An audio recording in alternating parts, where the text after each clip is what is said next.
encorajar. Não diga que a canção está perdida. Tenha fé em Deus, tenha fé na vida.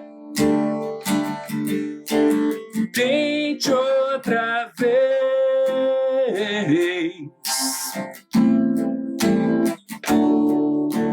Beba,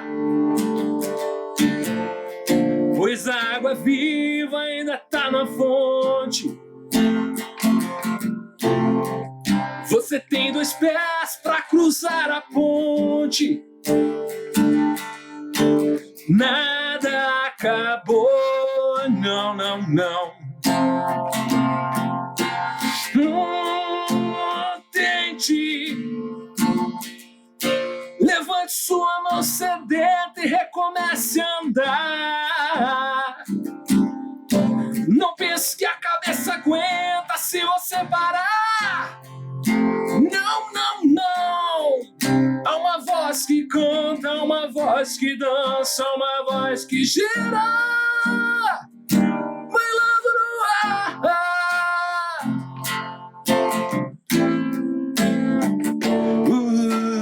Queira.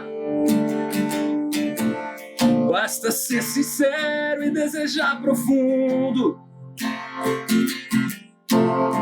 Você será capaz de sacudir o mundo.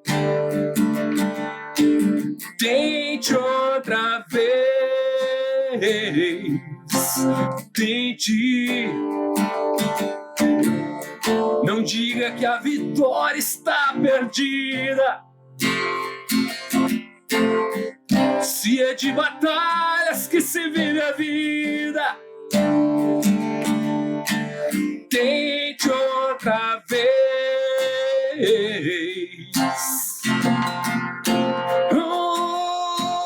Tente. Levante sua mão sedenta e recomece a andar. Não pense que a cabeça aguenta se você parar. Não, não, não. Há uma voz que canta, uma voz que dança, uma voz que gira, bailando no ar. Há uma voz que canta, uma voz que dança, uma voz que gira, bailando no ar. Senhor Jesus, nós entramos na Tua presença com os ouvidos atentos, com o coração aberto para conhecer a Tua palavra, nos aprofundar naquilo que o Senhor tem para dizer a nós hoje. Guia-nos, Senhor, que o Teu Espírito Santo esteja adiante desse encontro, dessa reunião, para que a gente seja preparado, capacitado, encorajado, Senhor, para todos os desafios que temos pela frente. É o que nós te pedimos, no nome de Jesus. Amém.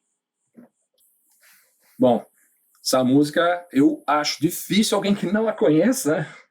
Tente outra vez. Foi lançada no mesmo ano que o Gilberto Gil gravou a primeira versão lá do Lamento Sertanejo, 75 também, 1975. Lançada pelo Raul Seixas. E enquanto a canção do Gil com o Dominguinhos fala na primeira pessoa de alguém que não se encaixa, a letra do Raul Seixas é um incentivo à fé e coragem, né? Mas ao contrário do que a gente poderia esperar, né? O Raul Seixas não faz um discurso otimista, ele não é uma poliana, né? Pelo contrário, a letra fala de uma pessoa desanimada, sedenta, enfrentando as batalhas da vida. Ele é muito realista em relação ao ambiente hostil que a gente tem. Ao mesmo tempo que ele faz um convite a uma resistência, a uma persistência. E esse paradoxo, né, entre uma leitura caótica do entorno, ao mesmo tempo uma palavra de coragem, parece muito com o discurso de Jesus que a gente vai ler hoje. Nosso texto base é Mateus 10, de 16 a 22, que diz assim: Ouçam, eu os envio como ovelhas no meio de lobos. Portanto, sejam espertos como serpentes e simples como pombas. Tenham cuidado, pois vocês serão entregues aos tribunais e chicoteados nas sinagogas. Por minha causa serão julgados diante de governantes e reis, mas essa será a oportunidade de falar a meu respeito a eles e aos gentios. Quando forem presos, não se preocupem com o modo como responderão, nem com o que dirão. Naquele momento, as palavras certas lhes serão concedidas, pois não serão vocês que falarão, mas o Espírito de meu Pai que falará por meio de vocês. O irmão trairá seu irmão e o entregará à morte, e assim também o pai a seu próprio filho. Os filhos se rebelarão contra os pais e os matarão. Todos os odiarão por minha causa. Mas quem perseverar até o fim será salvo. Na cultura popular, a gente está acostumado com a ideia de lobo infiltrado no meio das ovelhas, né?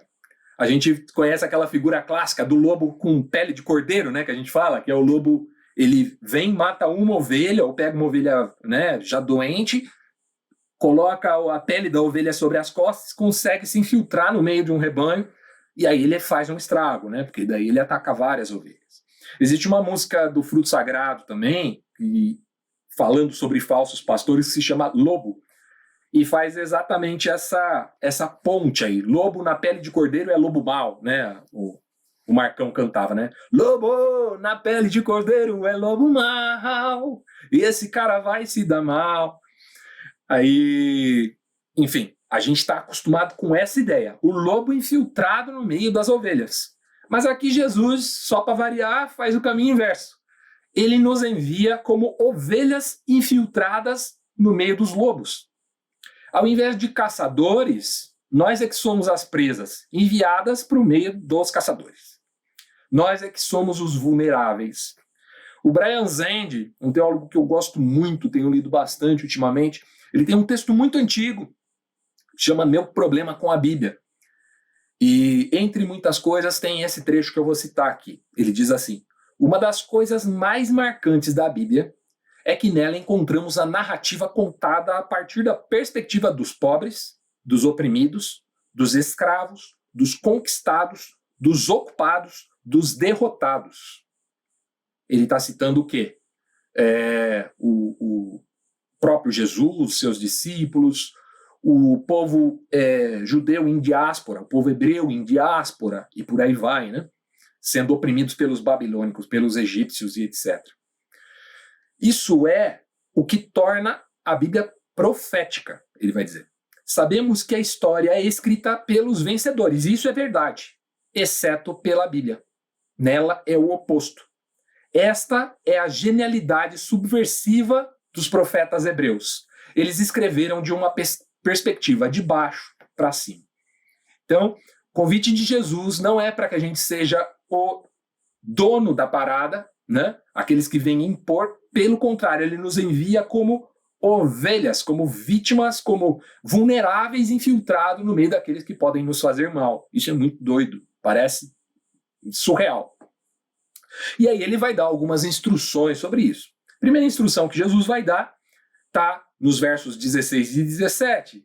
Ele vai dizer: portanto, sejam espertos como serpentes e simples como pombas. Tenham cuidado, pois vocês serão entregues a tribunais e chicoteados nas sinagogas. Jesus faz duas recomendações iniciais aqui para as ovelhas que ele está mandando para o meio dos lobos. Ele fala: tenham cautela e tenham humildade. Ou seja, sejam espertos e sejam simples. Ser cauteloso e humilde vai aumentar a sobrevida que a ovelha precisa nesse meio hostil, né? No meio de lobos. Primeiro porque ela vai agir de um modo mais prudente, certo? Ela vai, no meio dos lobos, ela vai ser mais cuidadosa. Segundo, porque ela vai evitar uma exposição desnecessária, a exposição que pode levar ela à morte, à perseguição e tudo mais. Então, essa é a dupla recomendação. Espertos e simples, ou cautelosos e humildes.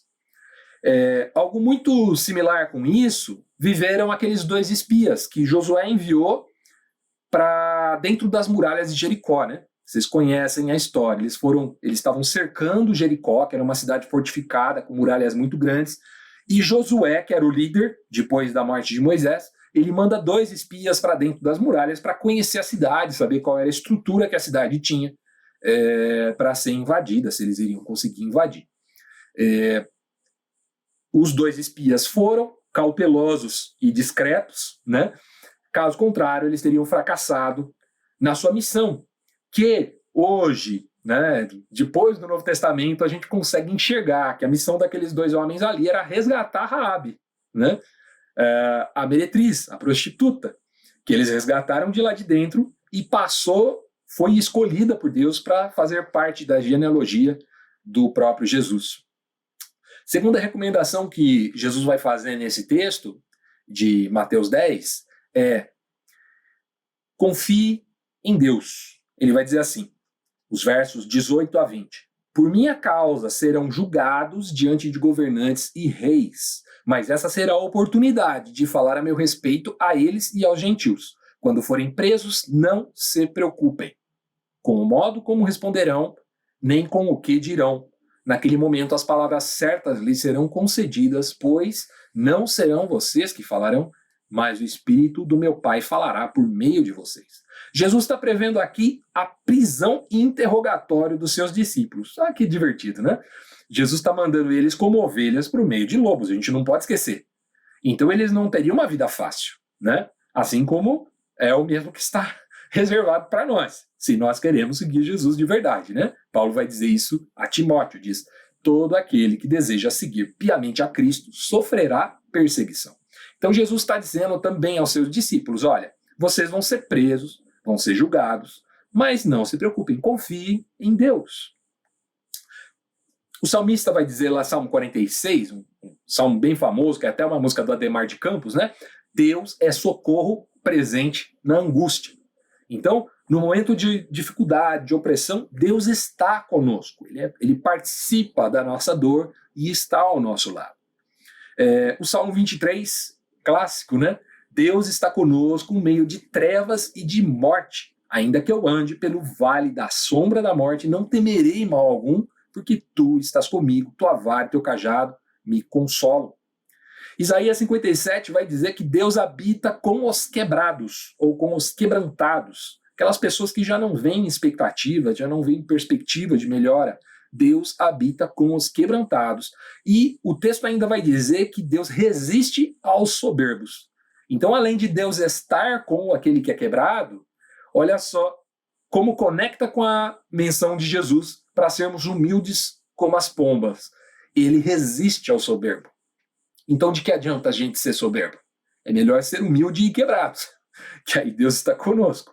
Da mesma forma, Deus proporcionou abrigo para aqueles espiões que estavam em Jericó, certo? Ele cuidou deles naquele ambiente hostil, eles estavam dentro das muralhas. Imagina se eles fossem descobertos ali. Deus foi zeloso, presente naquela missão daqueles homens de resgatar Raabe de dentro das muralhas e sinalizar onde era a casa dela para que ela não fosse atacada no meio da guerra, da invasão de Jericó. A terceira questão que eu vejo nesse trecho que a gente leu é que quem perseverar vai ser salvo. O texto termina assim, versos 21 e 22. O irmão trairá seu irmão e o entregará à morte. E assim também o pai a seu próprio filho. Os filhos se rebelarão contra os pais e os matarão. Todos os odiarão por minha causa, mas quem perseverar até o fim será salvo. Versos 21 e 22. No discurso de Jesus, a hostilidade vai escalando, e vai escalando para dentro de casa. Irmãos, pais e filhos. Cada um deles se odiando, como diria o Janires, né? A gente estava falando do Janires antes de começar a reunião, como diria o Janires, todo mundo se odiando pelas ruas da cidade, né? Jesus aqui vai falar das pessoas se odiando dentro de casa, e se traindo e se matando. E aí ele vai dizer que a salvação consiste em perseverar, ou seja, resistir. A mesma mensagem até da música do Raul Seixas que a gente cantou. E resistir em quê? O que consiste essa resistência? Eu diria que são as 3 coisas que a gente viu antes. Cautela, humildade e confiança. Resistindo em cautela, humildade e confiança, a gente consegue permanecer vivo, consegue ser salvo, né? E aí eu vou para a conclusão, E aí a gente vai puxar a perguntinha para aquela nossa colaboração aqui, todo mundo participar dessa reflexão. A conclusão é a seguinte: essas são as 3 recomendações básicas que Jesus faz para que as suas ovelhas sobrevivam no meio de lobos. Lembrando, nós fomos enviados para evangelizar lobos. Nós somos ovelhas enviadas para evangelizar lobos, certo? Ou seja, para que os seus discípulos consigam viver em uma sociedade hostil, ela precisa de 3 coisas. Precisam ser espertos, precisam ser simples, humildes, e precisam confiar em Deus, na direção de Deus. E a pergunta que eu quero fazer para provocar a nossa participação coletiva aqui é a seguinte. Bom, a gente viu, Jesus diz que nós somos ovelhas enviadas para evangelizar lobos. Como seria realizado esse trabalho da igreja se a gente encarasse essa missão de evangelizar lobos levando em conta a recomendação de termos cautela como as serpentes e humildade como as pombas? Ou seja, como é que eu faço para ser ovelha, serpente e pomba ao mesmo tempo, né? Como é que eu consigo evangelizar um predador, alguém que é hostil, sendo esperto e sendo simples? É fácil, né? Pergunta muito fácil, todo mundo vai saber a resposta. É a resposta muito objetiva. E aí vocês podem abrir o microfone e acrescentar aí o que vocês pensam disso, como que a gente pode fazer essa obra de sermos ovelhas em meio de lobos. E aí, pessoal, como é que vocês estão? Tudo bem? Primeiramente, obrigado, porque se você chegou até esse vídeo é porque você assistiu a mensagem inteira e você viu que eu termino ela fazendo uma provocação e alguma pergunta. Então, no final dessa reunião, a gente tem aí um papo que vai muito mais longe, né? Se você quer participar dessa conversa também, a principal forma é você comentando aqui embaixo. Você pode responder a pergunta que eu fiz, a provocação que eu fiz e desenvolver também uma conversa aqui. Agora, se você gostaria de participar dessa conversa ao vivo, você deve acessar o link igrejapresente.com/reunião. Através desse link, você vai ter acesso a um formulário em que você preenche alguns dados. É muito simples, pessoal. Você vai responder essas perguntas para que eu possa gerar um link para você participar da reunião com a gente ao vivo. Essas reuniões acontecem todos os sábados, às 20 horas, através da plataforma Zoom. Enquanto isso, você pode ter acesso, através desse link aqui, à nossa playlist com todas as reuniões da Igreja Presente e, neste link aqui, se inscrever no nosso canal. Eu recomendo que primeiro você se inscreva no canal e depois acesse as nossas reuniões. Beleza?